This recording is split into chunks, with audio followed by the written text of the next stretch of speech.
Hello everyone, this is Thanasri Chaugle and you're watching Ganga Education. Welcome back to my channel. In today's video, we are going to discuss scheme of examination, civil judge junior division and judicial magistrate of first class. Maharashtra public service commission अर्थात महाराष्ट्र लोकसेवा आयोग या official वेबसाईटवरती गेल्यानंतर आपल्याला scheme of examination या head under ज्या various competitive exam आहेत त्याच्या संदर्भामध्ये माहिती मिळते आणि आपण आज सिव्हिल जज junior division and judicial magistrate of first class या एक्झामविषयी डिटेल माहिती बघणार आहोत. तर without any further delay we will start our video. Maharashtra लोकसेवा आयोग या ऑफिशियल वेबसाईटवरून डाउनलोड करून घेण्यात आलेल्या स्कीम ऑफ एक्झामिनेशन या हेड अंतर्गत आपण दिवाणी न्यायाधीश कनिष्ठ स्तर व न्यायदंडाधिकारी प्रथम वर्ग परीक्षा या संदर्भात माहिती घेत आहोत. संवर्ग व पदे याबाबत संक्षिप्त तपशील. राज्य शासनाच्या न्यायिक सेवेतील दिवाणी न्यायाधीश कनिष्ठ स्तर व न्यायदंडाधिकारी प्रथम वर्ग संवर्गातील पदे शासनाच्या मागणीनुसार तसेच पदांच्या उपलब्धतेनुसार सदर परीक्षेमधून भरण्यात येतात. अर्थातच दिवाणी न्यायाधीश कनिष्ठ स्तर व न्यायदंडाधिकारी प्रथम वर्ग परीक्षा या परीक्षेच्या अनुषंगाने शासनाच्या मागणीनुसार तसेच किती पदसंख्या उपलब्ध आहे याच्यानुसार या परीक्षेमधून लोकांची नियुक्ती करण्यात येते दिवाणी न्यायाधीश कनिष्ठ स्तर व न्यायदंडाधिकारी या पदाकरता आणि ही नियुक्ती राज्य शासन करत असते. पदांचा तपशील. संवर्ग राज्य शासनाच्या न्यायिक सेवेतील राजपत्रित गट अ ची पदे अर्थातच क्लास 1 ऑफिसर हे पदांचे स्वरूप आहे. तसेच नियुक्तीचे ठिकाण न्यायिक सेवेमध्ये महाराष्ट्रात कोठेही नियुक्ती होईल. अर्थातच महाराष्ट्रात दर 3 वर्षांनंतर पोस्टिंग होत असतं, पण ज्युरिस्डिक्शन जे आहे या पदाचं ते फक्त महाराष्ट्रच राहील, महाराष्ट्राच्या बाहेर नाही. वेतन बँड रुपये 27,700 ते 44,770 अधिक नियमानुसार देय भत्ते. अर्थातच नियमानुसार जे देय भत्ते असतील तेही याच्यामध्ये इन्क्लुडेड करून मगच ते वेतन पे करण्यात येईल. वेतन श्रेणीमध्ये शासनाच्या धोरणानुसार बदल होण्याची शक्यता आहे. उच्च पदावर बढतीची संधी ज्येष्ठता व पात्रतेनुसार महाराष्ट्र न्यायिक सेवेतील वरिष्ठ पदांवर अर्थातच व्यक्तीची पात्रता प्लस त्याची ज्येष्ठता या दोन्ही गोष्टी विचारात घेऊन महाराष्ट्र न्यायिक सेवेतील वरिष्ठ पदांवरतीही त्याची नियुक्ती होऊ शकते. म्हणजेच दिवाणी न्यायाधीश कनिष्ठ स्तर व न्यायदंडाधिकारी प्रथम वर्ग यांची बढती होऊन डिस्ट्रिक्ट जज, प्रिन्सिपल डिस्ट्रिक्ट जज अशा पदांवरतीही त्यांची नियुक्ती होऊ शकते. वरिष्ठ पदांवरती जाहिरात किंवा अधिसूचनेमध्ये भरावयाच्या पदांचा तपशील देण्यात येईल. पदसंख्या शासनाने कळवल्यानुसार राहील व विज्ञापनेत प्रसिद्ध केली जाईल. अर्थात जाहिरात जानेवारी महिन्यात येते, जानेवारी ते मार्च महिन्यापर्यंत जाहिरात येत असते आणि त्या जाहिरातीमध्ये किती पदसंख्या भरावयाची आहे या संदर्भात तपशील दिला जातो. अर्थातच आपण ती जाहिरात काय असते, कधी फॉर्म फिलअप करायचे या संदर्भात ही माहिती मिळवणार आहोतच, पण 1.3 मध्ये सांगितलेल्यानुसार ती पदसंख्या आणि त्याचं शेड्यूल सर्व जाहिरातीत नमूद करून येईल. सेवा भरतीची संपूर्ण प्रक्रिया महाराष्ट्र न्यायिक सेवा नियम 2008 अथवा त्यानंतर वेळोवेळी शासनाकडून करण्यात आलेल्या सुधारणानुसार राबवण्यात येईल. अर्थातच या पदांची नियुक्ती ही महाराष्ट्र न्यायिक सेवा नियम 2008 नुसार किंवा शासनाने वेळोवेळी केलेल्या सुधारणांनुसार करण्यात येते. परीक्षेचे टप्पे. प्रस्तुत परीक्षा एकूण 3 टप्प्यांमध्ये घेण्यात येते. 1. पूर्व परीक्षा. एकूण 100 गुणांची ही पूर्व परीक्षा असते. वस्तुनिष्ठ स्वरूपाची असते. आपल्याला OMR शीट देण्यात येते आणि आपण आपले आन्सर्स जे आहेत त्या OMR शीटमध्ये फिल करायचे असतात आणि ती कॉम्प्युटर स्कॅन होऊन आपले पूर्व परीक्षेचा निकाल त्याच्यानुसार कट ऑफ मार्क्स ठरवले जातात आणि निकाल पब्लिश होतो. तर ही असते पूर्व परीक्षा 100 गुणांसाठी. निगेटिव्ह मार्किंग सिस्टीम याच्यामध्ये आहे, म्हणजेच 4 क्वेश्चन आपण चुकीचे दिले तर आपला 1 मार्क कट होतो. अर्थातच आपण एका प्रश्नाचे उत्तर चुकीचे दिले तर त्याला पॅनल्टी म्हणून आपले बरोबर क्वेश्चनचे आन्सर दिल्यानंतर जितके मार्क्स पडले असते त्या मार्क्समधील 0.25% इतका मार्क कट केला जातो. That is negative marking system आणि ही पूर्वपरीक्षेमध्येच लागू होते. मुख्य परीक्षा दुसरा टप्पा आहे परीक्षेचा मुख्य परीक्षा. यामध्ये 200 गुणांची लेखी परीक्षा होते. 200 गुणांमध्ये 100 गुणांसाठी सिव्हिलचा पेपर असतो आणि 100 गुणांसाठी क्रिमिनलचा पेपर असतो. तर यानुसार डिस्क्रिप्टिव्ह पद्धतीची म्हणजेच लेखी परीक्षा होते. ते असते 200 गुणांकरता. त्याचा पासिंग क्रायटेरिया वगैरे सगळं आपण इन डिटेल डिस्कस करणार आहोतच. Now third point that is मुलाखत इंटरव्ह्यू. तर ही इंटरव्ह्यू 50 गुणांची होते. म्हणजे जे पूर्वपरीक्षेत क्वालिफाईड होतील त्यांना मुख्य परीक्षेमध्ये बसलं जातं. मुख्य परीक्षेमध्ये जे क्वालिफाईड होतील त्यांची नियुक्ती होते मुलाखतीसाठी आणि मुलाखतीमध्ये जे 50 गुण असतात त्याच्यानुसार जो काही क्रायटेरिया आहे म्हणजे ॲटलिस्ट 20 मार्क्स मुलाखतीला पडलेच पाहिजेत. मुलाखतीचे आणि मुख्य परीक्षेचे या दोन्हींचे एकत्रित मार्क्स केल्यानंतर जो मेरिट लिस्ट बनतो त्यानुसार जो व्यक्ती क्वालिफाईड असेल त्याची शिफारस महाराष्ट्र लोकसेवा आयोग करत असते. तर हे आहे परीक्षेचे टप्पे. पुढे आपण डिस्कस करू अर्हता. अर्हता मीन्स एलिजिबिलिटी. उमेदवारांनी त्यांच्या पात्र प्रवर्गानुसार खालीलप्रमाणे संबंधित अर्हता धारण करणे आवश्यक राहील. पात्र प्रवर्ग नवीन विधी पदवीधर. जाहिरातीमध्ये विहित दिनांकास वय किमान आणि कमाल या दोन्ही गोष्टी सांगितलेल्या आहेत. अमागास किंवा मागासवर्गीय कमीत कमी 21 वर्ष वय असलं पाहिजे आणि कमाल वयोमर्यादा इथे अमागास आणि मागासवर्गीय यांच्यासाठी विविध देण्यात आली आहे. अमागाससाठी वयमर्यादा आहे 25 आणि मागासवर्गीय यांच्यासाठी वयमर्यादा आहे 30.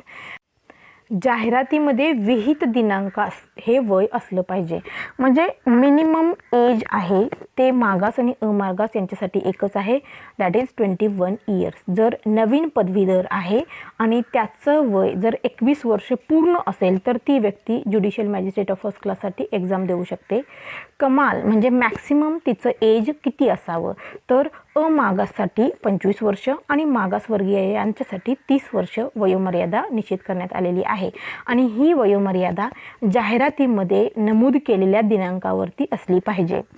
शैक्षणिक अर्हता विधी शाखेतील पदवी अभ्यासक्रमाचे प्रत्येक वर्ष प्रथम प्रयत्नात उत्तीर्ण करून प्राप्त केली असली पाहिजे आणि विधी पदवीच्या अंतिम वर्षास किमान 55% इतके गुण पहिल्या प्रयत्नात प्राप्त करणे आवश्यक किंवा विधीमधील पदव्युत्तर पदवी किमान 55% इतक्या गुणांनी उत्तीर्ण झाला असणे आवश्यक. अर्थातच प्रथम प्रयत्नामध्येच उत्तीर्ण झालेली व्यक्तीच एलिजिबल असेल. शिवाय शेवटच्या वर्षी म्हणजे फायनल इयरला असताना ॲटलिस्ट 55% गुण मिळालेले असले पाहिजेत किंवा जर LLBला 55% गुण नसतील तर विधीमधील पदव्युत्तर पदवी म्हणजे post graduation that is LLM तर यामध्ये लास्ट इयरला 55% इतके गुण असणे आवश्यक आहे तरच ती व्यक्ती ही एक्झाम देण्याकरता एलिजिबल असेल. वय वर्ष 25 किंवा 30 मेन्शन केलेल्यानुसार त्या व्यक्तीचा अनुभव काही नसला तरीही ती व्यक्ती एलिजिबल आहे. अर्थातच नवीन विधी पदवीधर जे आहेत त्यांना अनुभवाची काही आवश्यकता नाही. एक्झामिनेशन कंप्लीट झाल्या जर ते पासिंग क्रायटेरियामध्ये बसत असतील तर ते डायरेक्टली JMFCची एक्झाम देण्यास पात्र ठरतात. पुढचा पॉईंट आहे वकील अटर्नी किंवा अधिवक्ता. याच्यामध्ये किमान वय असावं 21 वर्ष आणि मॅक्सिमम दॅट इज कमाल हे वयोमर्यादा आहे अमागाससाठी 35 वर्ष आणि मागासवर्गीय यांच्यासाठी 40 वर्ष. जर का मॅक्सिमम एज लिमिटमध्ये ते बसत असतील तर ते एलिजिबल असतील. याच्यासाठी विधी शाखेतील पदवी असणं आवश्यक आहे. इथे फर्स्ट अटेम्प्टमध्येच पास असणं किंवा 55% गुण असणं हा क्रायटेरिया लागू होत नाही. तर ज्या व्यक्तीकडे फक्त विधीची पदवी आहे ती व्यक्ती एलिजिबल असेल पण इथे अनुभव असणं गरजेचं आहे. अनुभव कसला तर मुंबई उच्च न्यायालयातील किंवा त्यास दुय्यम असलेल्या न्यायालयामधील वकील अटर्नी किंवा अधिवक्ता म्हणून 3 वर्षाचा वकिली व्यवसाय. हा अनुभव असणं त्यांना आवश्यक आहे. शिवाय पब्लिक प्रॉसिक्युटर या पदावरील महाराष्ट्रातील सेवा न्यायालयीन व्यवसाय म्हणून समजली जाईल. अर्थातच पब्लिक प्रॉसिक्युटरसुद्धा यामध्ये एलिजिबल आहेत आणि त्यांनाही एक वकील म्हणून कन्सिडर केलं जाईल आणि त्यांची जी महाराष्ट्रातील सेवा न्यायालयीन व्यवसाय जो आहे तो समजला. पब्लिक प्रॉसिक्युटर एक अनुभव घेतल्यानंतरच ती व्यक्ती पब्लिक प्रॉसिक्युटर बनत असते आणि ती पब्लिक प्रॉसिक्युटर व्यक्ती बनल्यानंतरही त्या व्यक्तीस महाराष्ट्रातील सेवा न्यायालयीन व्यवसाय असा समजला जाईल आणि ती व्यक्ती ही एक्झाम देण्यासाठी एलिजिबल असेल. थर्ड कॅटेगरी आहे दॅट इज सेवा कर्मचारी, दॅट इज मिनिस्टरियल स्टाफ. उच्च न्यायालयाच्या सेवा कर्मचारी वर्गाचे दॅट इज मिनिस्टरियल स्टाफ सदस्य, उच्च न्यायालयास दुय्यम असलेल्या न्यायालयाच्या सेवा कर्मचारी वर्गाचे मिनिस्टरियल स्टाफ दॅट इज सदस्य, मंत्रालयाच्या विधी व न्याय विभागाच्या विधी उपविभागामध्ये विधी सहाय्यक आणि त्यापेक्षा उच्च पदावर काम करणाऱ्या कर्मचारी वर्गांचे सदस्य. आणि फोर्थ, उच्च न्यायालय, शहर दिवाणी न्यायालय आणि जिल्हा न्यायालय यामधील सरकारी वकिलांच्या कार्यालयीन सेवा कर्मचारी वर्गाचे मिनिस्टरियल स्टाफ सदस्य. अर्थातच यांची नियुक्ती ही एक प्रॉपर पद्धतीने केलेली असते. त्यांच्या एक्झाम्स असतात आणि त्यांचे इंटरव्ह्यूज असतात, त्यांचे सिलेक्शन होतं आणि मगच ते मिनिस्टरियल स्टाफ म्हणजेच जे आपल्याला कोर्टामध्ये क्लॅरिकल वर्क करणाऱ्या व्यक्ती दिसतात दॅट इज मिनिस्टरियल स्टाफ. तर त्या व्यक्तींनाही judicial magistrate of first class he exam देता येते. वयोमर्यादा इथे त्यांच्यासाठी शिथिल करण्यात येते. कमीत कमी 21 वर्ष असणारी व्यक्ती आणि जास्तीत जास्त मागासवर्गीय असेल तर 45 वर्ष, अमागासवर्गीय असेल तर 50 वर्ष इतकी वयोमर्यादा त्यांना देण्यात येते. त्यांच्याकडे विधीची पदवी असणं गरजेचं आहे आणि विधी पदवी प्राप्तीनंतर जाहिरातीमध्ये विहित दिनांकापर्यंत किंवा तत्पूर्वी किमान 3 वर्षाची सेवा असणं गरजेचं आहे. बीइंग मिनिस्टरियल स्टाफ ॲटलिस्ट 3 वर्ष त्यांची सेवा झालेली असणं गरजेचं आहे, सर्व्हिस झालेली असणं गरजेचं आहे. अर्थातच सेवा कर्मचारी दॅट इज मिनिस्टरियल स्टाफ यामध्ये 4 व्यक्तींचा समावेश आहे. उच्च न्यायालयाच्या सेवा कर्मचारी दॅट इज हायकोर्टामध्ये असणारे मिनिस्टरियल स्टाफ किंवा हायकोर्टात सबऑर्डिनेट असलेल्या कोर्टांमध्ये असणारे मिनिस्टरियल स्टाफ, मंत्रालयाच्या विधी व न्याय विभागाच्या विधी उपविभागामध्ये विधी सहाय्यक किंवा त्यापेक्षा उच्च पदावर काम करणाऱ्या कर्मचारी वर्गाचे सदस्य, उच्च न्यायालय, शहर दिवाणी न्यायालय आणि जिल्हा न्यायालय यामधील सरकारी वकिलांच्या कार्यालयातील सेवा कर्मचारी वर्गाचे मिनिस्टरियल स्टाफ दॅट इज सदस्य. या 4 व्यक्तींचा समावेश सेवा कर्मचारी या पदामध्ये या पॉईंटमध्ये होत आहे. तर त्यांची वयोमर्यादा आहे 21, मॅक्स टू मॅक्स अमागाससाठी 45 आणि मागासवर्गीयांसाठी 50 वर्ष. वय, शैक्षणिक अर्हता व अनुभव यांची गणना जाहिरात अधिसूचनेमध्ये नमूद दिनांकास करण्यात येईल. अर्थातच जाहिरातीत आपण त्या ॲडव्हर्टाईजमेंटचं सुद्धा इन डिटेल व्हिडिओ बघणार आहोतच. तर त्या ॲडव्हर्टाईजमध्ये मेन्शन केलेल्या दिनांकास त्याची वयोमर्यादा, त्याची शैक्षणिक अर्हता कंप्लीट असणं गरजेचं आहे. जाहिरातीमध्ये नमूद दिनांकापर्यंत संपादन केलेली अर्हता व अनुभव, पात्रता तसेच पुढील निवडीसाठी विचारात घेण्यात येईल. अर्थातच जाहिरातीमध्ये नमूद केलेल्या दिनांकापर्यंतच एखाद्या व्यक्तीने जी काही अर्हता किंवा अनुभव त्या व्यक्तीचा संपादन केलेला आहे तर तोच पुढील निवडीच्या वेळेस विचारात घेण्यात येईल. सांविधानिक विद्यापीठातून संबंधित परीक्षेचा निकाल जाहीर झाल्याच्या दिनांकास शैक्षणिक अर्हता संपादन केली आहे असे समजण्यात येईल. म्हणजे जी व्यक्ती अपिअरिंग असते, फायनल इयर एक्झामला अपिअर होत असते, तर त्या व्यक्तीही या परीक्षेसाठी अर्ज करू शकतात. पण त्या व्यक्तीने जी जाहिरातीमध्ये दिनांक नमूद केली जाईल त्या दिनांकाच्या आधी त्या फायनल इयरचा रिझल्ट लागणं गरजेचं आहे. म्हणजेच त्या विद्यापीठाकडून तो निकाल जाहीर होण्याची जी दिनांक आहे त्या दिनांकासच त्या व्यक्तीने शैक्षणिक अर्हता संपादन केलेली आहे असं समजण्यात येईल. आणि मग ती दिनांक जी आहे ती जाहिरातीत नमूद केलेल्या दिनांकानुसार होत असेल तरच ती व्यक्ती एलिजिबल असेल. नेक्स्ट, मराठी भाषेचे ज्ञान. उमेदवारांनी वरील अर्हतेसह खाली नमूद केलेल्या अटींची पूर्तता करणे आवश्यक आहे. मराठी भाषा उत्तम रीतीने बोलता, वाचता, लिहिता येणे. मराठी भाषेचे पुरेसे ज्ञान असल्याबाबतचे प्रमाणपत्र उमेदवाराजवळ असणे. मराठीतून इंग्रजी व इंग्रजीतून मराठीत सफाईदार भाषांतर करता येणे. हा एक महत्त्वाचा मुद्दा आहे. याच्यासाठी उमेदवारांना सर्वसाधारण सूचना यामध्ये एक सर्टिफिकेटही इश्यू केलेलं असतं. त्या सर्टिफिकेटमध्ये सांगितलेल्या कंटेंटनुसार आपल्याला प्रिन्सिपल डिस्ट्रिक्ट जज यांच्याकडून आपल्याला मराठी भाषेचं ज्ञान आहे असं सर्टिफिकेट आपल्याला, शिवाय अनुभवाचं सर्टिफिकेट आपल्याला घ्यावं लागतं. त्याची डिटेल प्रोव्हिजन्स आपण उमेदवारांना सर्वसाधारण सूचना या पॉईंटमध्ये आपण बघणार आहोतच. त्या व्यक्तीस म्हणजे सर्व राज्यांमध्ये आपण वेगवेगळे क्रायटेरिया दिसतात की पर्टिक्युलर त्या राज्याची जी भाषा आहे त्याचं नॉलेज असणं गरजेचं असतं. आता जे हिंदी भाषिक प्रदेश आहेत तिथे त्यांची लोकल लँग्वेज ही हिंदीच असते. तर इन जनरल कोणीही त्या राज्यामध्ये जाऊन परीक्षा देऊ शकतं. पण गुजरात किंवा महाराष्ट्र किंवा बेंगॉल तर तिथली जी लोकल लँग्वेज आहे ती आपल्या राष्ट्रीय भाषेपेक्षा वेगळी आहे, म्हणजेच राज्यभाषा ही वेगळी आहे. तर त्या राज्यांमध्ये जेव्हा तुम्ही परीक्षा देतात, जसं गुजरातमध्ये असो किंवा महाराष्ट्रामध्ये असो, तर त्या राज्याची राज्यभाषा येणं गरजेचं असतं. महाराष्ट्रामध्ये तुम्ही MPSCची एक्झाम देत आहात, judicial magistrate of first class या पदासाठी, तर तुम्हाला मराठी भाषेचं ज्ञान असणं आवश्यक आहे.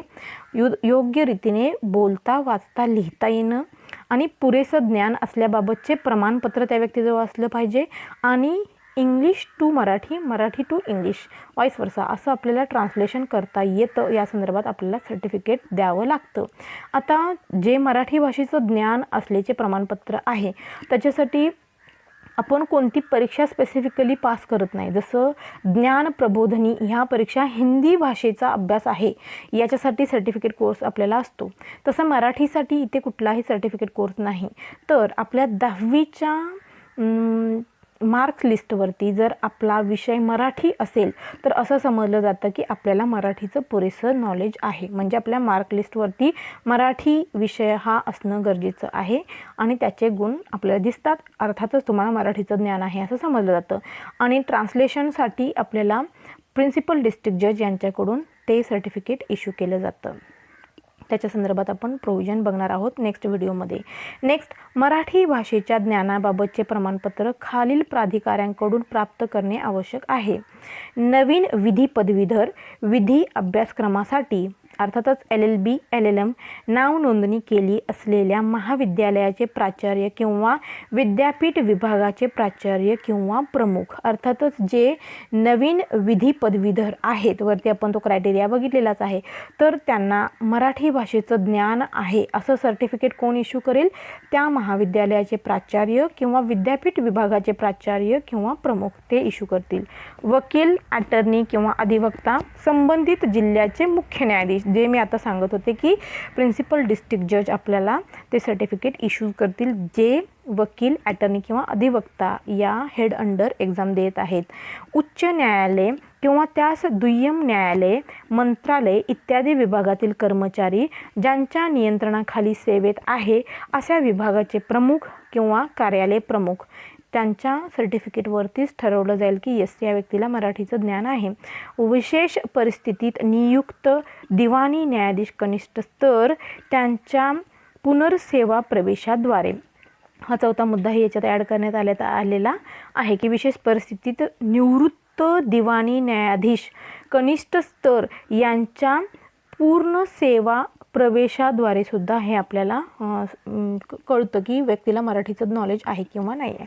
नेक्स्ट, मराठी भाषेविषयीची अर्हता धारण न करणाऱ्या उमेदवारांच्या बाबतीत शासन नियमानुसार 6 महिन्यांच्या आत मराठी भाषा परीक्षा उत्तीर्ण होणे आवश्यक आहे. अर्थातच काही व्यक्ती इंग्लिश मीडियममध्ये शिकलेल्या असतात किंवा काही व्यक्ती या राज्याबाहेरील सुद्धा असतात, म्हणजे बाहेरील राज्यातील व्यक्तीसुद्धा आपल्याकडे एक्झामिनेशन देऊ शकतात. त्यांना मराठी भाषेचं ज्ञान जर नसलं किंवा त्यांच्या 10वीच्या मार्क मेमोवरती जर मराठी विषय हा नसेल तर त्यांना नियुक्ती झाल्यानंतर 6 महिन्याच्या आतमध्ये मराठी भाषेचं ज्ञान आहे असे त्यांना सर्टिफिकेट मिळवावं लागेल, म्हणजेच ती त्यांची अर्हता तेव्हा कंप्लीट करून घेण्यात येईल. अंध उमेदवार सदर पदासाठी अर्ज भरण्यास पात्र नाहीत. अर्थातच हे पदच असं आहे की डोळसपणाने सर्व गोष्टी पाहूनच आपल्याला न्यायनिवाडा करावायचा असतो, त्यामुळे अंध व्यक्ती यास पात्र असणार नाहीत. मेडिकल टेस्ट होते, रंगांधळेपणा रातांधळेपणासुद्धा असून चालत नाही, तर त्या व्यक्ती एलिजिबल असणार नाहीत. पुढे लेखी परीक्षेच्या कालावधीत नक्कल किंवा गैरवर्तणूक केलेल्या किंवा फौजदारी केसेसमध्ये शिक्षा झालेल्या किंवा न्यायिक सेवेतून सक्तीने सेवानिवृत्त केलेल्या किंवा काढून टाकलेल्या किंवा बडतर्फ केलेल्या किंवा कोणत्याही पदाचा प्रशिक्षण कालावधी यशस्वीरित्या पूर्ण न करणारा अथवा अन्य कोणत्याही कारणास्तव नियुक्तीसाठी अपात्र ठरलेला उमेदवार प्रस्तुत स्पर्धा परीक्षांच्या प्रवेशासाठी पात्र ठरवला जाणार नाही. अर्थातच लेखी परीक्षांच्या वेळेस म्हणजेच मुख्य परीक्षेच्या वेळेस पूर्व परीक्षेच्या वेळेस काय केलं जातं, काही लोक नक्कल किंवा गैरवर्तणूक करतात, म्हणजे कॉपी केसेस होतात त्यांच्यावरती, तर अशा व्यक्ती एलिजिबल असणार नाहीत. किंवा ज्या व्यक्तींवरती फौजदारी केसेसमध्ये त्यांना शिक्षा सुनावण्यात आलेली आहे तर ती व्यक्ती ही एलिजिबल असणार नाही. म्हणजे कन्व्हिक्शन होणं गरजेचं आहे. भले ती व्यक्ती प्रोबेशनवरती जरी रिलीज केली असली तरी ती व्यक्ती कन्व्हिक्टेड आहे असं कन्सिडर केलं जातं आणि ती या पदासाठी एलिजिबल असणार नाही. शिवाय न्यायिक सेवेतून सक्तीने सेवानिवृत्त केलेल्या, काढून टाकलेल्या किंवा बडतर्फ केलेल्या कोणत्याही व्यक्ती या पदासाठी परत एलिजिबल असणार नाहीत. कोणत्याही पदाचा प्रशिक्षण कालावधी यशस्वीरित्या पूर्ण न करणारा, अर्थातच एखादी व्यक्ती त्या सर्व एक्झाम सगळ्या स्टेजेस कंप्लीट करते आणि प्रशिक्षण तिचे चालू असताना तो जर कालावधी तिने यशस्वीरित्या पूर्ण केला नाही, प्रशिक्षण अर्धवट सोडलं, तर ती व्यक्ती परत या परीक्षा देण्यास एलिजिबल असणार नाही. किंवा कोणत्याही कारणास्तव नियुक्तीसाठी अपात्र ठरलेल्या उमेदवार प्रस्तुत स्पर्धा परीक्षेच्या प्रवेशासाठी पात्र ठरवला जाणार नाही. इतर कुठलेही रिझन असतील तर ती व्यक्ती पात्र ठरणार नाही असं सांगण्यात आलेलं आहे. चौथा मुद्दा आहे शुल्क, दॅट इज फीज. प्रस्तुत परीक्षेकरता आयोगाकडून आकारण्यात येणारे शुल्क खालीलप्रमाणे आहे. परीक्षेचे नाव, पूर्व परीक्षा. परीक्षा शुल्क असेल अमागास व्यक्तीसाठी 374 रुपये आणि मागासवर्गीय व्यक्तीसाठी 274 रुपये. मुख्य परीक्षेकरता अमागास व्यक्तीसाठी 524 रुपये आणि मागासवर्गीय व्यक्तीसाठी 324 रुपये.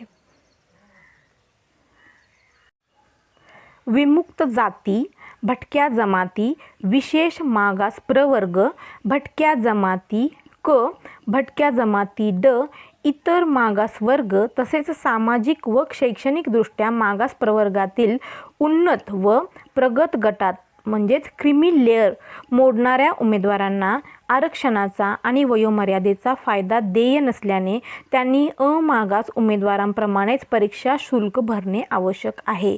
म्हणजेच जरी एखादी व्यक्ती अदर बॅकवर्ड क्लासेसमध्ये मोडत असेल पण ती क्रीमी लेअरमध्ये असेल तर त्या व्यक्तीस अमागास म्हणून कन्सिडर केलं जाईल आणि परीक्षा शुल्कही त्याच पद्धतीनं भरणं आवश्यक आहे.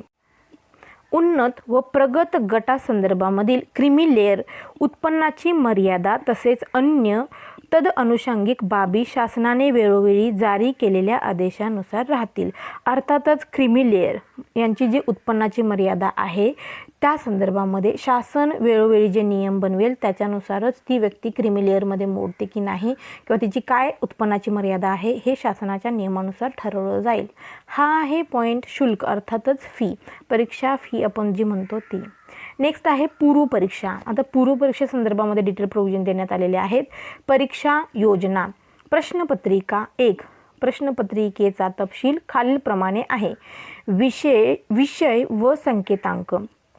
विहित कायदेविषयक ज्ञान संकेतांक आहे 502. दर्जा आहे पदाला साजेसा. अर्थातच विहित कायदेविषयक ज्ञान या पॉईंटमध्ये त्या व्यक्तीला कायदेविषयक ज्ञान जे आहे तेच चेक केलं जाईल आणि दर्जा त्याचा म्हणजे काठिण्य पातळी ही पदाला साजेशीच असते. माध्यमास्त इंग्रजी.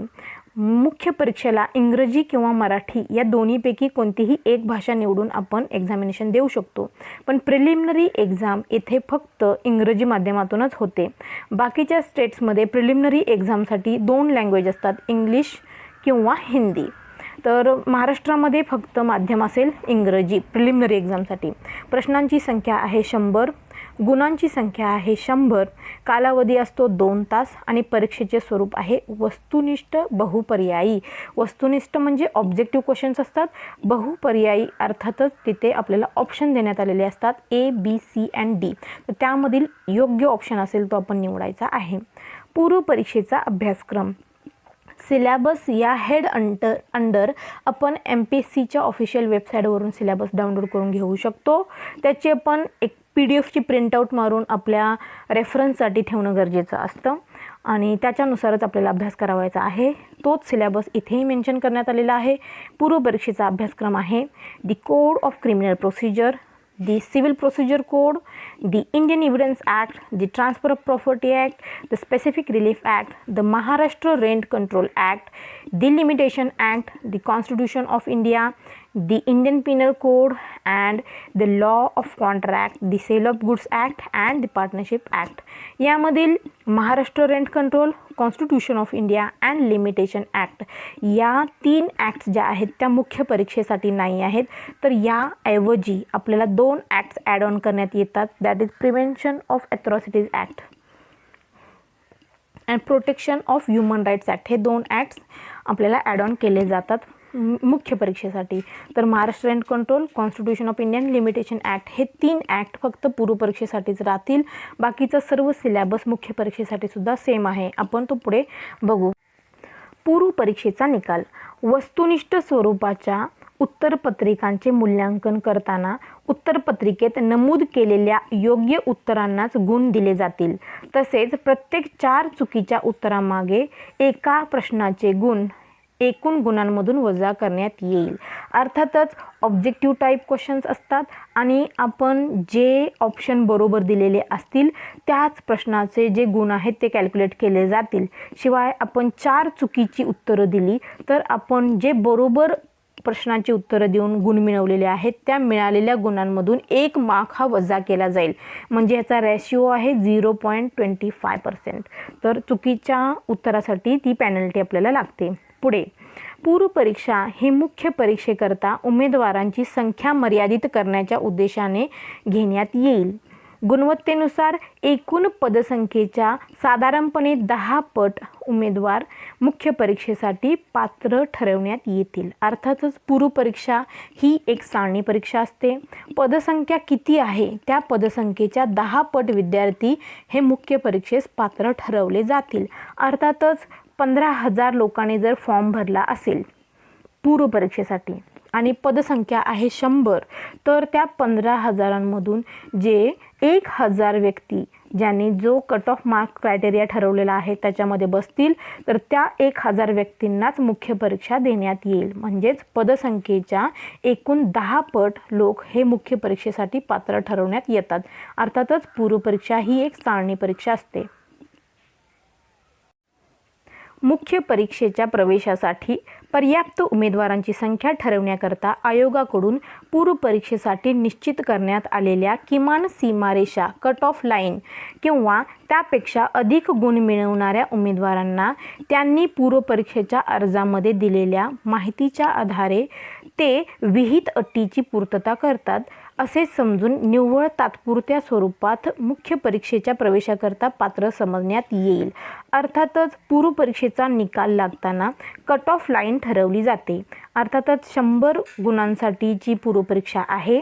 यामध्ये एका पदासाठी 10 पट लोक निवडले जातात. म्हणजेच 100 पदं असतील तर 1,000 व्यक्तींची आपल्याला मुख्य परीक्षेसाठी निवड करावयाची असते. तर त्यासाठी कट ऑफ लाईन ठरवली जाते. अर्थातच 100 पैकी 50, 55, 43, 42 इवन लास्ट टाईम 31 इतकाही कट ऑफ आलेला होता. तर हा कट ऑफ लोक कसा परफॉर्म करतात त्यांच्या एक्झामिनेशनमध्ये यावर आधारित असतो. तर फक्त टॉपचे जे 10% लोक आहेत त्यांचीच नियुक्ती होते मुख्य परीक्षेसाठी. नेक्स्ट, पूर्व परीक्षा ही मुख्य परीक्षेच्या प्रवेशाकरिता उमेदवारांची संख्या मर्यादित करण्याच्या दृष्टीने घेण्यात येणारी चाळणी परीक्षा असल्याने मुख्य परीक्षेच्या प्रवेशासाठी पात्र न ठरलेल्या उमेदवारांच्या उत्तरपत्रिकांची फेरतपासणी केली जात नाही अथवा त्या संदर्भात कोणत्याही प्रकारचे अभिवेदनावर कार्यवाही केली जात नाही. अर्थातच ही एक चाळणी परीक्षा आहे, त्यामुळे त्या गोष्टींची म्हणजेच पूर्वपरीक्षेमध्ये जे आन्सर देण्यात येतात त्याची फेरतपासणी करण्याचा प्रश्न इथे उद्भवत नाही. अर्थातच मुख्य परीक्षेमध्ये तुम्हाला फेरतपासणी हा ऑप्शन मिळतो, पण पूर्वपरीक्षेमध्ये फेरतपासणी हा ऑप्शन तुम्हाला मिळत नाही. पूर्वपरीक्षेच्या अर्हता मानाच्या आधारे कट ऑफ लाईनच्या आधारे मुख्य परीक्षेच्या प्रवेशासाठी पात्र ठरलेल्या उमेदवारांची यादी आयोगाच्या संकेतस्थळावर प्रसिद्ध करण्यात येईल. अर्थात कट ऑफ लाईन जी आहे ती मेन्शन केली जाते आणि मुख्य परीक्षेसाठी जे व्यक्ती पात्र ठरलेल्या आहेत त्या उमेदवारांची यादी अर्थातच रोल नंबर तेथे पब्लिश करण्यात येतात. त्याचा PDF तुम्हाला मिळून जातो MPSCच्या ऑफिशियल वेबसाईटवरती. पूर्वपरीक्षा ही चाळणी परीक्षा असल्याने पूर्वपरीक्षेचे गुण अंतिम निवडीसाठी विचारात घेतले जाणार नाहीत, तसेच उमेदवारांना कळवलेही जाणार नाहीत. अर्थात आपल्याला पूर्वपरीक्षा झाल्यानंतर प्रथम आन्सर की येते, फर्स्ट आन्सर की, आणि रिड्रेसल नंतर त्याच्यातील काही क्वेश्चन जर कट करण्यात आले असतील तर फायनल आन्सर की येते आणि त्यामध्ये आपण आपला परफॉर्मन्स बघू शकतो. आपल्याकडे OMR शीटची कॉपी असते, तर आपल्याला आपले मार्क्स दिसून येतात की किती मार्क्स आपण मिळवले, निगेटिव्ह झाल्यानंतर आपल्याकडे किती मार्क्स राहिले आणि ते जर कट ऑफ लाईनच्या वरती असतील तर आपण मुख्य परीक्षेसाठी पात्र आहोत असे समजतं. पण MPSC ते मार्क्स आपल्याला पब्लिश करत नाही. आपले मार्क्स आपल्याला त्या आन्सर कीवरूनच समजून येतात आणि या मार्क्सचा मुख्य परीक्षेमध्ये किंवा अंतिम निवडीसाठी विचार केला जाणार नाही, कारण ही फक्त एक चाळणी परीक्षा आहे. मग तुम्हाला 100 पैकी 99 जरी गुण पडले असेल आणि कट ऑफ 31चा असेल आणि तुम्हाला 32 जरी मार्क्स पडले असतील तरीसुद्धा तुम्ही एलिजिबलच असाल, तर त्या पूर्वपरीक्षेतील मार्क्सचा अंतिम निवडीकरता विचार केला जाणार नाही, तुमचा कसाही परफॉर्मन्स असू दे. मुख्य परीक्षा आणि इंटरव्ह्यू याच्यामध्ये तुमचा परफॉर्मन्स बेस्ट असणं गरजेचं आहे. त्यासाठी पुढचा मुद्दा आहे मुख्य परीक्षेच्या प्रवेशासाठी पात्र ठरलेल्या उमेदवारांचा निकाल जाहीर झाल्याची बातमी आयोगाच्या संकेतस्थळावर प्रसिद्ध करण्यात येईल. तसेच प्रत्येक उमेदवाराला मोबाईल क्रमांकावर SMS द्वारे वैयक्तिकरित्या कळवण्यात येईल. अर्थातच आपला मोबाईल नंबर जो आपण MPSC सोबत रजिस्टर्ड करतो तो मोबाईल आपला कंटिन्यू प्रोसिडिंग होईपर्यंत चालू असणं गरजेचं आहे, कारण या प्रोसिडिंग खूप लेंदी असतात. पूर्वपरीक्षा होते, मुख्य परीक्षा होते, इंटरव्ह्यू होतो, त्याचा रिझल्ट लागतो.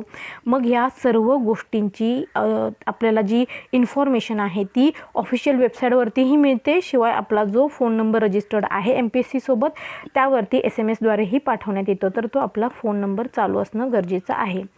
पुढचा मुद्दा आहे SMS द्वारे माहिती कळवण्याची सुविधा ही नेहमीच्या पद्धतीशिवाय अतिरिक्त सुविधा आहे. त्यामुळे पूर्वपरीक्षेचा निकाल अथवा मुख्य परीक्षेच्या प्रवेशासंदर्भात करावयाच्या कार्यवाहीबाबत उमेदवाराने विहित कालावधीत स्वतः खातरजमा करणे आवश्यक आहे. अर्थातच SMS द्वारे आपल्याला जी माहिती प्रोव्हाइड केली जाते, दिली जाते, तर ती अतिरिक्त सुविधा आहे MPSCकडून देण्यात आलेली. तर त्यामुळे त्या गोष्टीवरती रिलाय न करता आपण ऑफिशियल वेबसाईटवरती नेहमी व्हिजिट करून आपण त्या गोष्टी स्वतः बघणं गरजेचं आहे. या संदर्भात क्लिअर कट नियमावली इथं देण्यात आलेली आहे. मुख्य परीक्षा. आता आपण मुख्य परीक्षेसंदर्भामध्ये काय नियमावली आहे ते बघू. परीक्षेचे टप्पे 2, लेखी परीक्षा व मुलाखत. अर्थातच मुख्य परीक्षा ही 2 टप्प्यांमध्ये होते. पहिली आहे लेखी परीक्षा आणि दुसरी आहे मुलाखत. मुख्य परीक्षेस प्रवेश. पूर्व परीक्षेच्या सीमारेषेच्या आधारे मुख्य परीक्षेच्या प्रवेशासाठी पात्र ठरलेल्या तसेच जाहिरात किंवा अधिसूचनेतील तरतुदीनुसार आवश्यक शैक्षणिक अर्हता व अन्य अटींची पूर्तता करणाऱ्या उमेदवारास मुख्य परीक्षेकरता प्रवेशासाठी पात्र समजण्यात येईल. अर्थातच प्रिलिमिनरी एक्झामिनेशनमध्ये कट ऑफ मार्क्सचा जो आधार ठरलेला आहे त्या कट ऑफ मार्क्सच्या वरती ज्या कॅन्डिडेट्सला तेवढे मार्क्स पडले असतील ती व्यक्ती शिवाय जाहिरात किंवा अधिसूचनेमध्ये नमूद केलेल्या शैक्षणिक अर्हता किंवा अन्य अटींची पूर्तता करणाऱ्या व्यक्ती या मुख्य परीक्षेस पात्र समजण्यात येतात.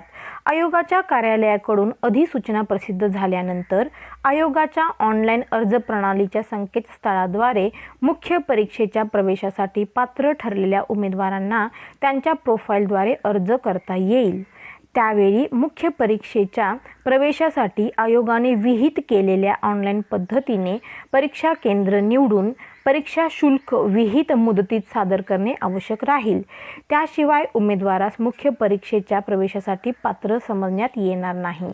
अर्थातच आयोगाकडून एक अधिसूचना प्रसिद्ध करण्यात येते आणि त्यानंतर आपण जी MPSC महा ऑनलाईन याच्यावरती या संकेतस्थळावरती आपण अर्ज जो केला होता प्रिलिमिनरी परीक्षेसाठी तेथेच आपल्याला मुख्य परीक्षेसाठी सुद्धा परत अर्ज करावयाचा आहे आपल्या प्रोफाईलमध्ये जाऊन. शिवाय जो परीक्षा शुल्क आहे तो विहित मुदतीत आपल्याला पे करावयाचा आहे आणि परीक्षा केंद्राची निवड करावयाची आहे आणि आपण विहित नमुन्यामध्ये तो अर्ज फिल करल्यानंतरच आपण मुख्य परीक्षेसाठी पात्र ठरू शकतो.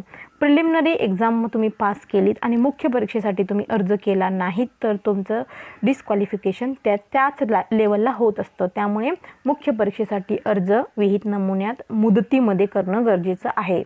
मुख्य परीक्षेचा अर्ज सादर करताना उमेदवाराला परीक्षेचे माध्यम निवडावे लागते.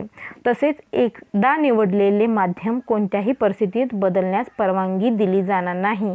माध्यम अर्थातच तुम्ही ती परीक्षा मराठीमधून लिहिणार आहात की इंग्रजीमधून लिहिणार आहात हे माध्यम तुम्हाला त्याच स्टेजला निवडावयाचे आहे. जर तुम्ही इंग्रजी माध्यम निवडले तर तुम्ही परीक्षेमध्ये मराठी माध्यमातून उत्तर लिहू शकणार नाही किंवा जर तुम्ही मराठी माध्यम निवडला असाल तर तुम्हाला इंग्रजीमध्ये सुद्धा ते बदलता येणार नाही. परीक्षा योजना मुख्य परीक्षेची योजना आपण पाहत आहोत. एकूण गुण लेखी परीक्षा 200 गुण, मुलाखत 50 गुण. प्रश्नपत्रिकांची संख्या 2 अनिवार्य. प्रत्येक प्रश्नपत्रिकेचा तपशील खालीलप्रमाणे. अर्थातच लेखी गुण ही 200 गुणांसाठी असेल आणि मुलाखत ही 50 गुणांसाठी असेल.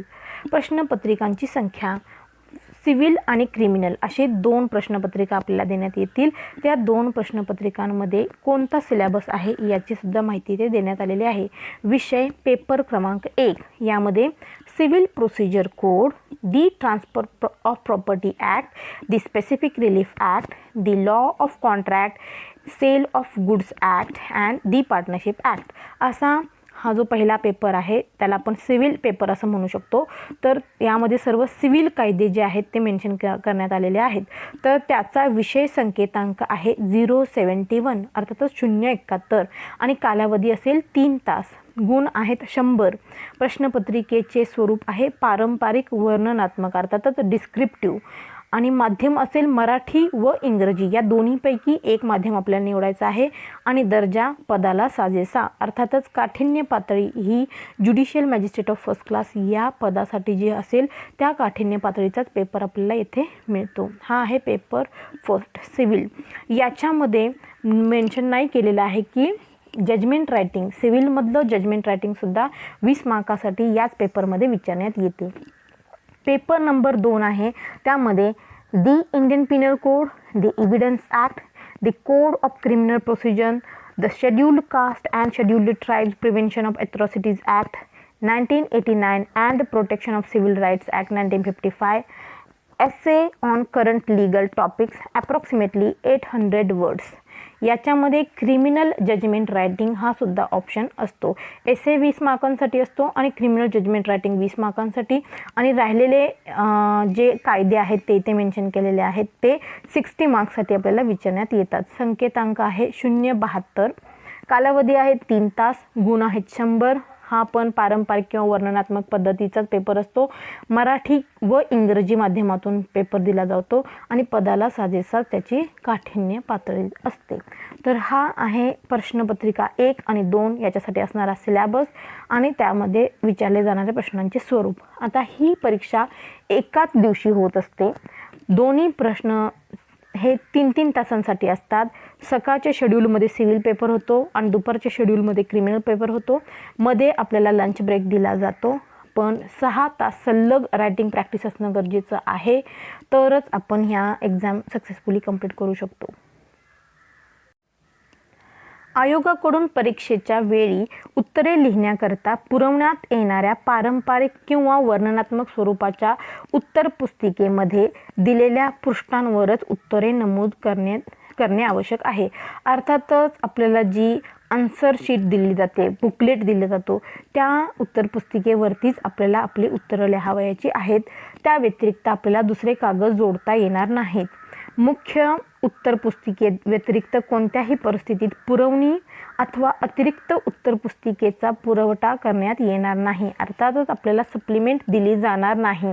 जी पृष्ठसंख्या आहे त्याच पृष्ठसंख्येमध्ये आपल्याला आपले उत्तरं बसवायची आहेत. नेक्स्ट आहे, पारंपरिक किंवा वर्णनात्मक स्वरूपाच्या उत्तरपत्रिकेमध्ये उमेदवाराने प्रश्नांचे उपप्रश्न सोडविताना अ, ब, क, ड किंवा 1, 2, 3, 4 सलगरित्या सोडवावे.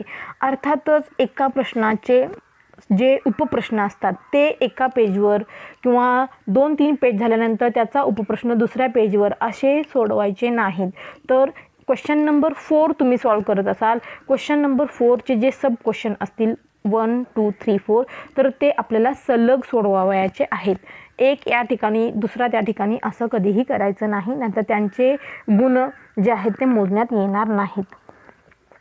पुढचा पॉईंट आहे, प्रश्नाचा एक भाग एका पानावर व दुसरा भाग काही पृष्ठे सोडून अथवा काही अन्य पृष्ठांवर उपप्रश्न सोडवल्यास तो उपप्रश्न दुर्लक्षित करण्यात येईल. अर्थातच आपल्याला त्याचे गुण मिळणार नाहीत, त्याची तपासणी होणार नाही.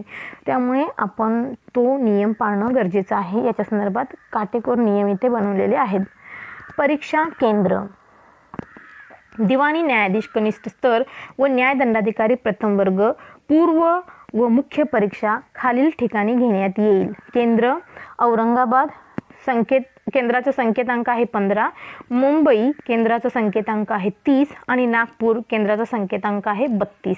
आपल्याला हे संकेतांक आपल्या हॉल तिकीटवरती सुद्धा मेन्शन करून मिळतात.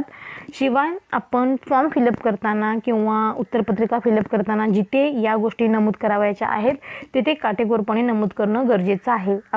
आपल्याला औरंगाबाद, मुंबई आणि नागपूर हे 3 केंद्र आहेत. त्यापैकी एक केंद्र आपण मुख्य परीक्षेसाठी अर्ज करताना आपण निवडावयाचं आहे. त्याच केंद्रावरती आपली परीक्षा घेण्यात येईल. वरीलपैकी कोणतेही एक जिल्हा केंद्र ऑनलाईन पद्धतीने मुख्य परीक्षेकरता माहिती सादर करताना निवडणे आवश्यक आहे. उपरोक्त जिल्हा केंद्रामध्ये आवश्यकतेनुसार वेळोवेळी वाढ अथवा बदल होऊ शकतो. अर्थातच हे जे जिल्हा केंद्र आहेत त्याच्यामध्ये वाढही करण्यात येऊ शकते किंवा घटी करण्यात येऊ शकतो. त्याच्यामध्ये बदल करण्याची सर्व अथॉरिटी MPSCला आहे. उमेदवाराने निवडलेले जिल्हा केंद्र व उपलब्धतेनुसार जिल्हा केंद्रावरील विविध परीक्षा उपकेंद्रांवर पात्र उमेदवारांना प्रवेश देण्यात येईल.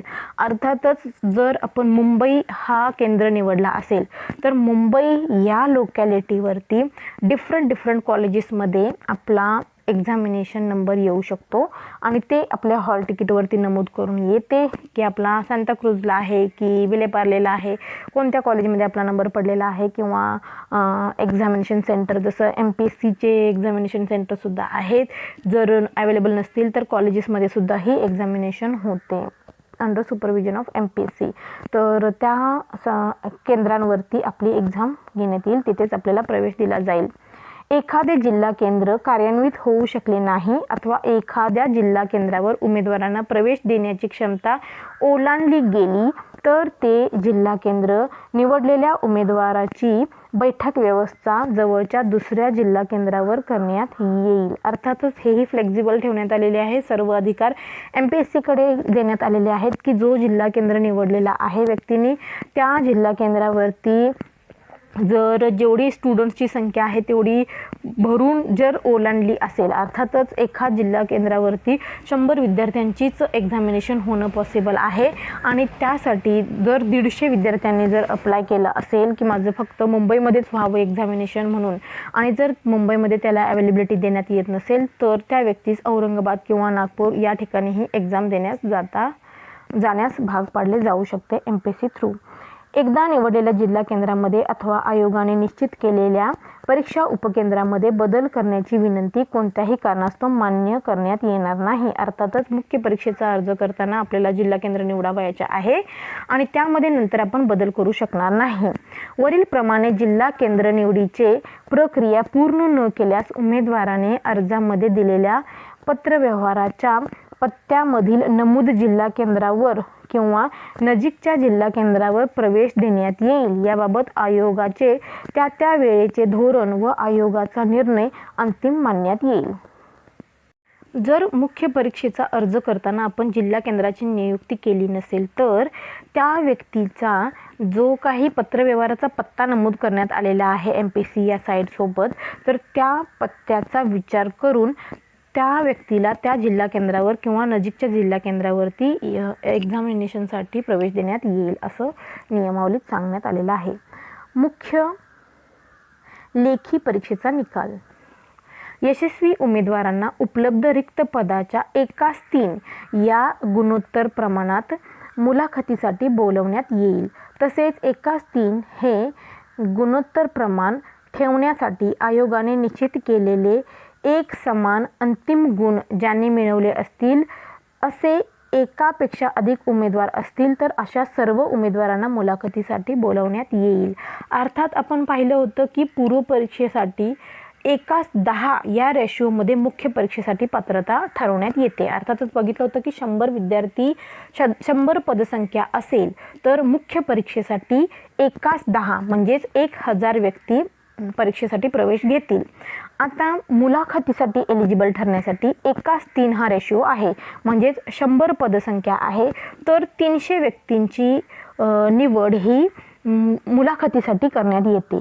आता प्रश्न असा येतो की जो कट ऑफ मार्क आहे मुख्य परीक्षेसाठी, जर मुख्य परीक्षेमध्ये कट ऑफ मार्क 110 इतका सुनिश्चित करण्यात आला असेल आणि 110 मार्क्स असणारे 15 विद्यार्थी असतील आणि जर हा 1:3 हा रेशो ओलांडत जर असेल तर 110 मार्क्स पडलेले 15 विद्यार्थीही यामध्ये सामील केले जातात आणि त्यांना मुलाखती देण्यासाठी परवानगी देण्यात येते. मुलाखतीस बोलवण्यासाठी पात्र होण्याकरता प्रत्येक प्रश्नपत्रिकेमध्ये किमान 50% गुण मिळवणे ही किमान अर्हता राहील. अर्थातच पासिंग क्रायटेरिया हा 50% गुण हा आहे. 2 पेपर आहेत, 100 मार्कांसाठी 1 पेपर. सिव्हिल पेपरसाठी तुम्हाला पासिंगसाठी 50 मार्क्स असणे गरजेचं आहे आणि क्रिमिनल पेपरसाठी पासिंगसाठी तुम्हाला 50 मार्क असणं गरजेचं आहे आणि मगच तुम्ही 50% गुण मिळवून तुम्ही एलिजिबल असाल आणि मग त्यानंतर तुम्हाला जो काही कट ऑफचा रेशो ठरतो 103 असो, 110 असो, 114 असो, तो कट ऑफ रेशोच्या वरती तुम्ही जर जात असाल तरच तुमची इंटरव्ह्यू घेण्यात येईल. तुम्हाला 70 मार्क्स क्रिमिनल पेपरमध्ये आहेत आणि 35 मार्क्स सिव्हिलमध्ये आहेत तर दोन्हींचे ॲग्रिगेट 50% जरी होत असलं, 50% प्लस जरी होत असलं तरी तुम्ही एलिजिबल असणार नाहीत. त्यामुळे प्रत्येक प्रश्नामध्ये तुम्हाला किमान 50% गुण असणं आवश्यक आहे तरच तुम्ही इंटरव्ह्यूसाठी एलिजिबल असाल. महाराष्ट्र शासनाने मागास म्हणून मान्यता दिलेल्या समाजातील उमेदवारांच्या बाबतीत प्रत्येक प्रश्नपत्रिकेमध्ये किमान 45% गुण मिळवणे ही मुलाखतीस बोलवण्याकरता पात्र होण्यासाठी किमान अर्हता राहील. अर्थातच मागासवर्गीय विद्यार्थी जे आहेत, मागासवर्गीय कॅन्डिडेट जे आहेत त्यांना हा पासिंग क्रायटेरिया 45% मार्क्स इतका देण्यात आलेला आहे. प्रत्येक पेपरमध्ये किमान 45 मार्क्स असणारी व्यक्ती ही मुलाखतीसाठी एलिजिबल आहे असे समजण्यात येईल. मुलाखत, आपण आता मुलाखती संदर्भात इन्फॉर्मेशन पाहू. मुलाखत 50 गुणांची असेल. मुलाखतीमध्ये किमान 40% गुण मिळविणारे उमेदवार अंतिम निवड किंवा शिफारसीकरता पात्र असतील. अर्थातच 50 गुणांचे 40% होतात 20 गुण, म्हणजेच मुलाखतीमध्ये किमान 20 गुण मिळालेली व्यक्तीच ही अंतिम निवड किंवा शिफारसीकरता पात्र असेल. अर्थातच तुम्हाला मुख्य परीक्षेमध्ये 135 मार्क्स मिळाले असतील आणि मुलाखतीमध्ये तुम्हाला 18 नाही तर 19 मार्क्स जरी मिळाले असतील तरी तुम्ही शिफारसीकरता किंवा अंतिम निवड होण्याकरता पात्र ठरणार नाही. म्हणजे पासिंग क्रायटेरिया मुलाखत पास करण्यासाठी तुम्हाला कमीत कमी 40% गुण अर्थातच 20 मार्क्स असणं आवश्यक आहे तरच तुमची अंतिम निवड किंवा शिफारसीकरता पात्र ठरवण्यात येईल.